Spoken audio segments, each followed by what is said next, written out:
turn for the better.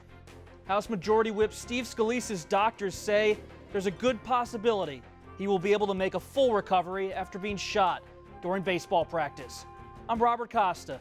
The high stakes and consequences of a polarized political nation, tonight on Washington Week.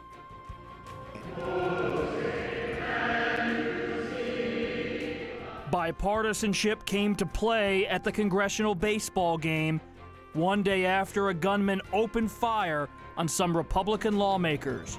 We can all agree that we are blessed to be Americans and that we are strongest when we are unified.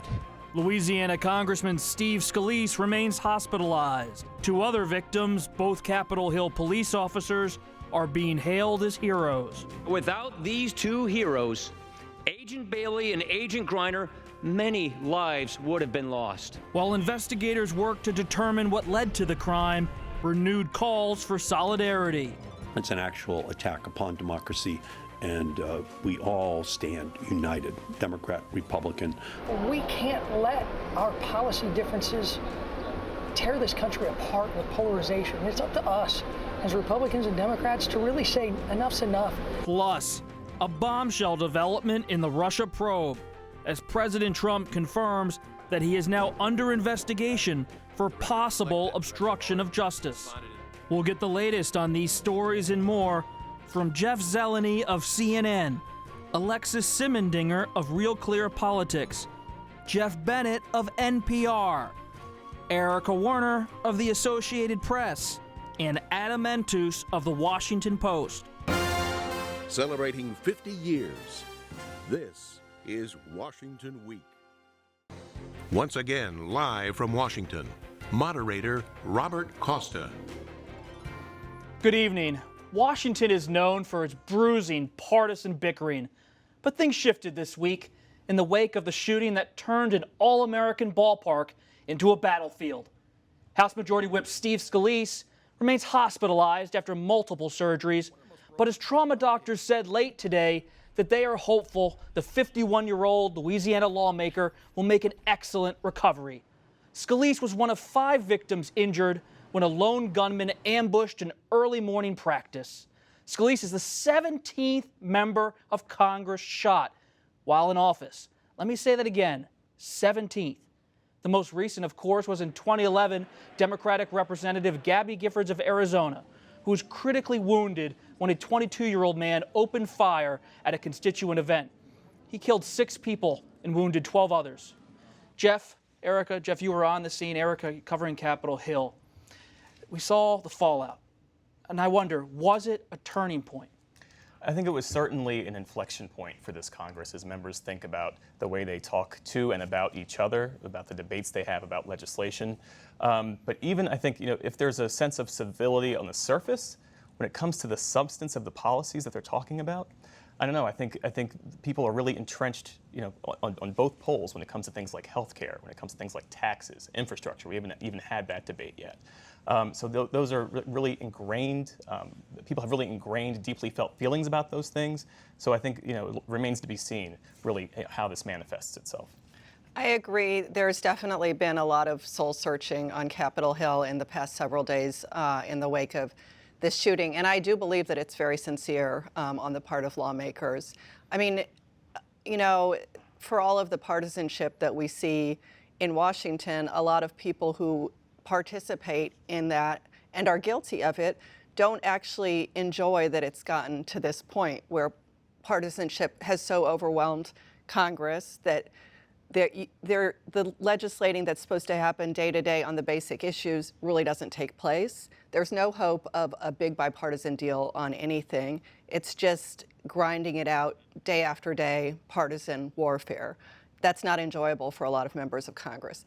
That said, we've been here before with the Giffords shooting, where there's a lot of pledges of this is going to be the turning point.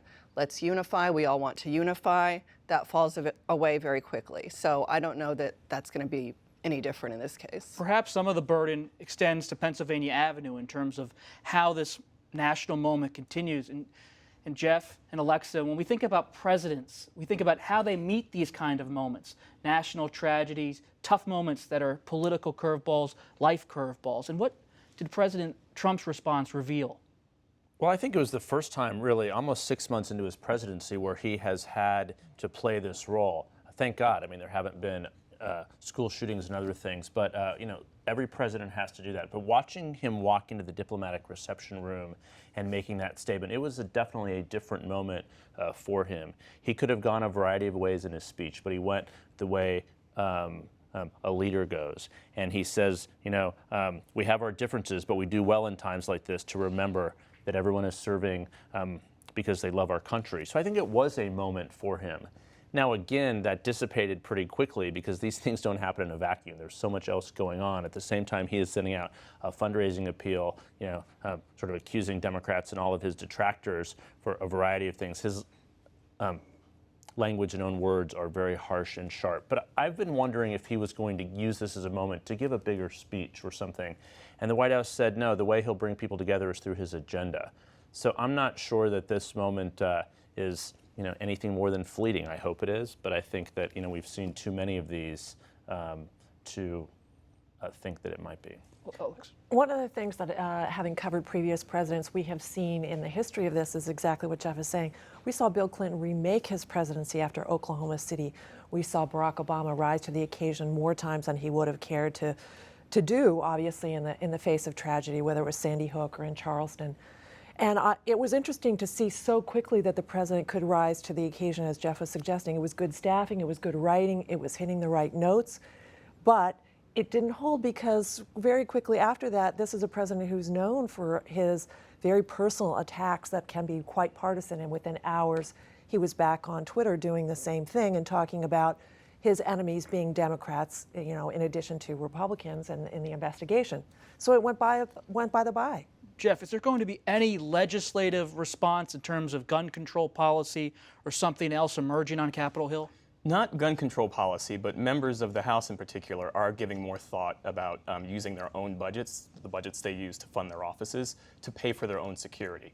One of the reasons why the episode on Wednesday wasn't as bad as it could have been was because Steve Scalise was there. And as a member of House leadership, he had a security detail. Most members of the House and Senate, for that matter, don't have that. So there is more thought. Members are thinking a lot more about their own personal security as they go about their daily lives. When I was down in Georgia this week, I was just struck by how many people just want to have a civil discussion about these kind of national moments. And it's so rare to find a place where you can come together and have a conversation about what this country's all about. And you're right, Jeff, the scene in Washington may have taken a pause, but there are a lot of divisions, Erica, still on policy and in Congress, in particular in health care, where the House legislation remains stalled, but it's being done much in secret, the Republican talks. And what's the holdup as Senate Majority Leader Mitch McConnell tries to seek consensus? What's the holdup? I mean, there's any number of holdups. There are senators, individual senators from Susan Collins to Rand Paul that are holdups. There are policy issues on Medicaid, on Planned Parenthood, on abortion, on taxes, on tax credits. The list goes on, and yet Mitch McConnell's goal apparently still is to have a bill on the floor before the 4th of July recess. As has been pointed out by Democrats repeatedly and even by some Republicans, this is all going on very much in secret behind closed doors. That said, that's how all the big deals happen on Capitol Hill. So it's not like this is an unheard of breach of, legislative protocol of some sort. This is how it gets done. But I don't know that they will be able to get there. There are still a lot of disagreements, and it might just be a bridge too far. The problem with the health care bill still is that it has no core constituency. Democrats across the board hate it. Republicans, as you say, are split. But even groups like the AARP are against at least the House version because the tax that it puts on older Americans. And not only those groups, but what about the White House, Jeff? The president called the bill mean in a private discussion with senators. So unusual. I mean, this president has really not talked much about health care at all since the House passed bill and he had that big sort of session in the Rose Garden. So he invited some Republican senators, I think 15 or so, to the White House earlier this week, the day before the shooting, actually. And in a private session, he referred to the House bill as mean. It was mean-spirited, and he said the Senate bill should be more generous. Well, that raises a whole host of questions, as Erica was just talking about. What does more generous mean? More generous tax credits? It mainly means, there is a consensus in the Senate that they need to do more for senior citizens and lower income Americans, and the president recognizes that. You never know if he has a full sort of a grasp of the policy here, but he does have a grasp of public opinion and sentiment, which is very important here. But I was in Milwaukee with him later that day. Just a couple hours later, he flew there, and he had 4 victims of Obamacare standing with him as he walked off Air Force One. And he said, hopefully we can get this done. But he did not mention a timeline for this. That's a lesson he learned, I think, from the House bill. One of the things that I think we need to be fair about, the president was in the Rose Garden talking about the House bill and celebrating it, but he also during that event said, and we can make it better. So he was celebrating a House bill he knew was going to change in the Senate. And the theory of the case in the White House always was that the Senate was going to do something quite dramatically different than the White House had accomplished with the Freedom Caucus to get the House bill. But the president is not steeped in all the details of the health care. And what he really made an impression on him is that the House version got some really negative publicity, and he was very aware of that. Especially for the Medicaid, the rollback of the Medicaid expansion. And that's one thing I'm watching. Will Majority Leader McConnell roll back some of the House proposals on the Medicaid expansion?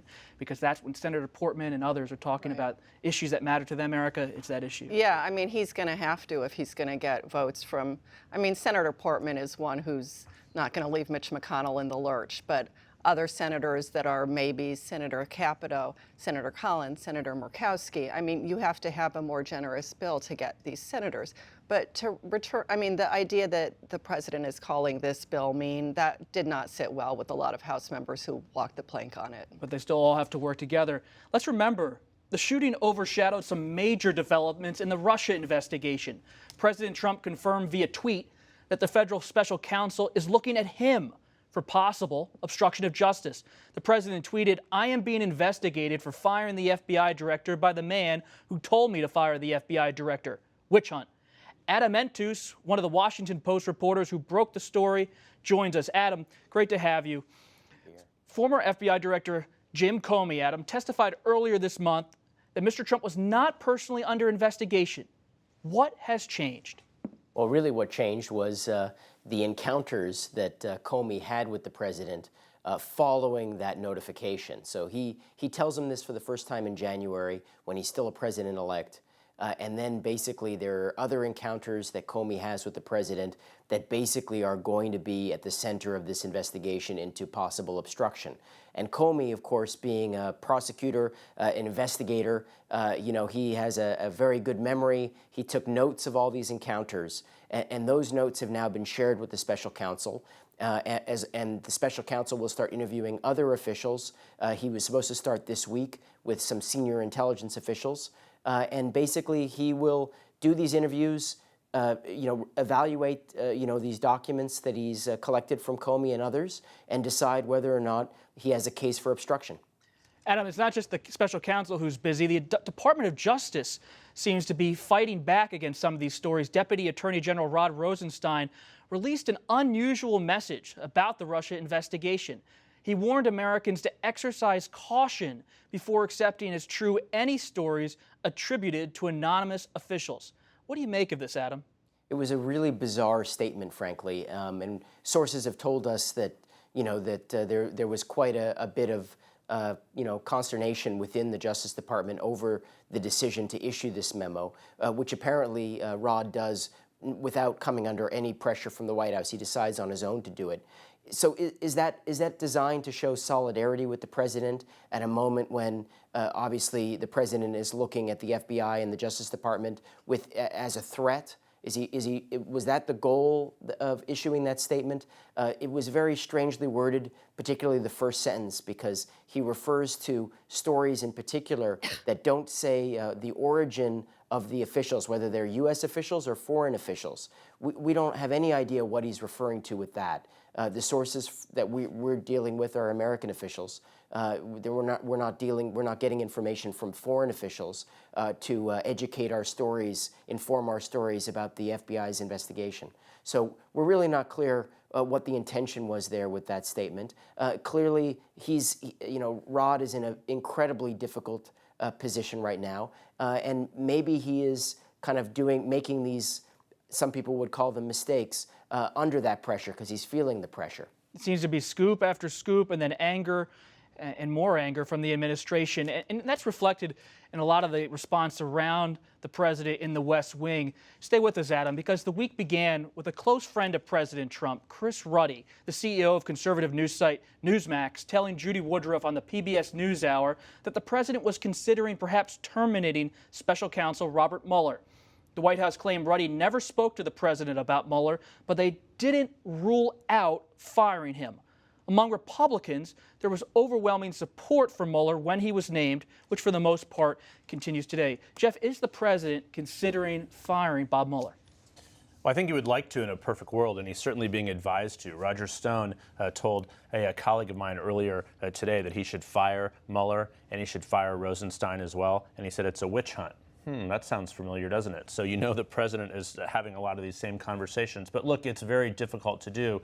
And the White House said just a couple days ago that he has no plans of doing so. He knows, I think, just the reaction to the firing of the FBI director. I mean, that was a firestorm. This would be a full-on inferno if he were to do that. Republicans would fall away from him on Capitol Hill. This has been a trial balloon of epic proportions here, and it didn't go very well. It crashed. So I do not believe he'll be able to fire him. Sure, he wants to, but he's not king, he's president. What's your insight, Alexis, into Mark Kasowitz, the president's outside counsel? What kind of advice is he giving to this furious president? Well, it's interesting because they have a relationship together as client and attorney, and in the past, in previous business experiences, the lesson that they have together is always counterpunch, fight back, defend yourself. But in this particular case, Kasowitz, while he might not be a constitutional lawyer or known in Washington, I think there's lots of evidence that the combination of legal advice that the president is getting is to be very careful about what it is that he may act on. The president, although he's getting advice to stay off Twitter and not inject himself into this, he's ignored that, definitely ignoring that. There was also a theory that the president might be trying to pressure Mueller by basically saying, I could fire you, to dangle in front of him a threat that would supposedly have a chilling effect on him. But we're also seeing that, there's no evidence that the special counsel is even responding to any of this, that he's going ahead, he's hiring, he's building his team and moving ahead. Then the administration, Erica, is battling back on Capitol Hill. Attorney General Jeff Sessions was in the hot seat on Tuesday. He testified in front of the Senate Intelligence Committee and defended his role in the Trump presidential campaign and his actions at the Justice Department. Or any belief that I may have. Erica, you got to wonder, is Sessions, who has an uneasy relationship at times with the president, is he reflective of where the administration is? And what's the mood on Capitol Hill as the administration fights back? Well, as for Sessions, he did seem to be trying to give testimony that if the president were watching, as perhaps likely he was, that the president would like to hear. He was quite combative, defensive of himself, of the administration, would not reveal anything about conversations that he'd had with President Trump, which did not go over well with senators of either party, really, particularly because he didn't seem to have much of a rationale for why he was not able to disclose those conversations. He said that Trump had not claimed executive privilege, but that perhaps at some later date he would, which, okay. As for the broader situation on Capitol Hill regarding the special counsel, Paul Ryan, Mitch McConnell are backing Mueller. They were both asked in this past week and firmly behind Mueller. So were it to come to pass that the president would listen to these other people, Roger Stone or someone else, and go down that road, one can only imagine what would happen on Capitol Hill. I can't believe it would go over very well. And the head of the Senate Intelligence Committee said the same thing. He said Mueller's a man of integrity. So, but I would add that I think, setting aside the merits of what the president has tweeted, I think it's effective messaging to his core of supporters. And that's because if you go to Trump country, the western part of North Carolina, certain parts of Ohio, certain parts of Florida, people say the exact same thing he's saying in those tweets, that he is the subject of a witch hunt, that the Washington establishment doesn't want to work with him because he's an outsider. You take it to another level. You have folks like Newt Gingrich who said that Mueller is the tip of the spear of the deep state. So even though you have his supporters who say they don't necessarily like that the president tweets so much, in talking with people throughout the country who tried and true Trump supporters, they say a lot of the things that he is saying about himself. So I think if they're looking for him to fight what they perceive to be the establishment, I think he's doing that in some of this messaging. The flip side of that, though, is that the president has promised those supporters and that base a lot in terms of an agenda. The president, in every tweet now where he is distracted and talking about this investigation, he is taking his party's eyes off of the agenda that it was already a very substantially ambitious agenda. And it has made Republicans on Capitol Hill extremely nervous, and the president's allies in the cabinet and in the administration also very nervous, because they don't want to go into 2018 without delivering on some of these agenda items. All that's true, but he sees it as a political fight, though. I talked to one of his top advisors today. He said, look, the legal stuff will come later, but this is a political fight that they want to win.